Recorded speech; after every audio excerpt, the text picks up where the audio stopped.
सलील देशमुख रात्री तडकाफडकी मुंबईला गेलेले आहेत आणि त्यामुळे अनेकांच्या भुवया आता उंचावलेल्या आहेत। कालच सलील देशमुख यांनी राष्ट्रवादी शरदचंद्र पवार पक्षाच्या सदस्यतेचा राजीनामा दिला आणि प्रकृतीचे कारण देत त्यांनी हा राजीनामा दिलाय।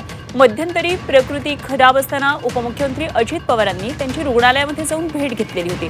त्यामुळे आता हे प्रकृतीचे कारण देत राजीनामा देणारे सलील देशमुख तडकाफडकी मुंबईला रवाना झाल्यानं चर्चांना उधाण आले। यावरून सलील देशमुख नव्या वाटचालीचे हे संकेत देतात का असा प्रश्नही उपस्थित होतोय।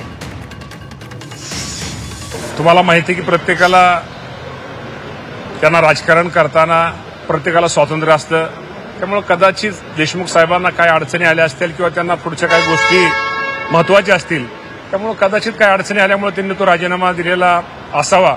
या बाबतीमध्ये मी आगाशी म्हटल्याप्रमाणे या बाबतीमध्ये अजितदादा पवार साहेब योग्य तो निर्णय घेतील।